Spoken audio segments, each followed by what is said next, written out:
Assalamualaikum warahmatullahi wabarakatuh.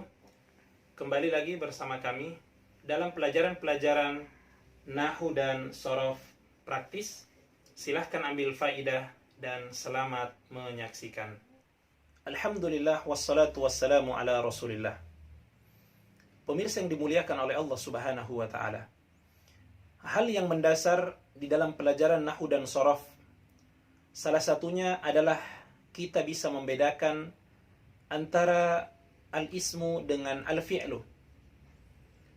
Kita sering mendengarkan, mungkin pernah kita pelajari bahwa al-ismu itu adalah kata benda, sedangkan al-fi'lu itu adalah kata kerja.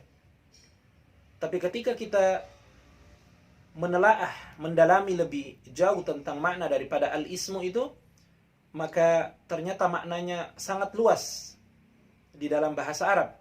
Sehingga para ulama mengatakan ya bahwa al-ismu itu adalah kalimatun tusamma biha syakhsun aw syai'un akhar. Bahwasannya al-ismu itu adalah sebuah kata yang menunjukkan nama orang atau nama selainnya. Oleh karena itu ketika kita berbicara tentang pembagian al-ismu, ya, maka para ulama membagi al-ismu itu cakupannya ada 6. Yang pertama, al-ismu tadullu ala insanin. Isim itu mencakup atau terdiri dari yang pertama adalah manusia. Kemudian yang kedua, al-ismu itu mencakup nama hewan.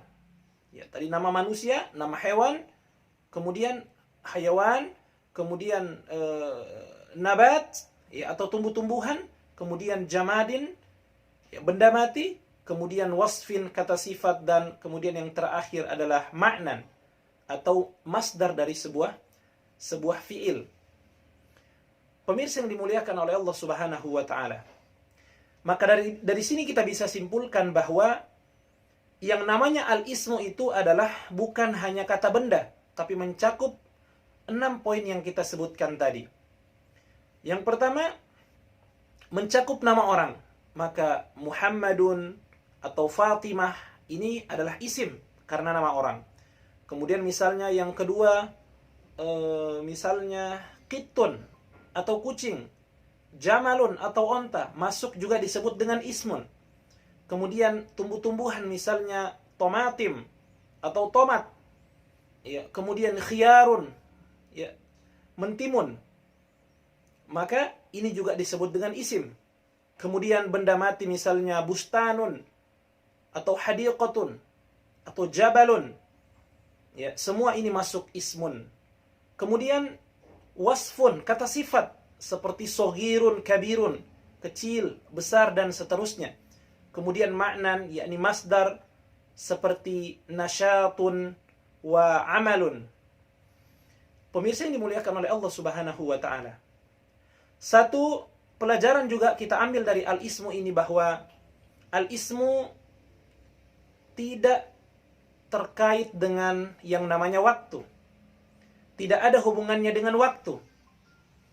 Oleh karena itu, ketika kita mengetahui yang namanya al-ismu, maka kita dengan mengenali ciri-cirinya tadi, ya, mengenali pembagian-pembagiannya tadi, maka kita akan bisa membedakan dengan apa yang disebut dengan al-fi'lu. Pemirsa yang dimuliakan oleh Allah Subhanahu wa ta'ala, misalnya dalam firman Allah Subhanahu wa ta'ala, ya, ba'da a'udzu billahi minasyaitonir rajim, wattini wazzaitun. Allah Subhanahu wa ta'ala berfirman demi buah tin, ya, dan buah zaitun. Maka tin ini masuk atau termasuk al-ismu. Kenapa? Karena dia adalah nama daripada tumbuh-tumbuhan. Begitu pula dengan buah zaitun, masuk disebut dengan al-ismu karena masuk dalam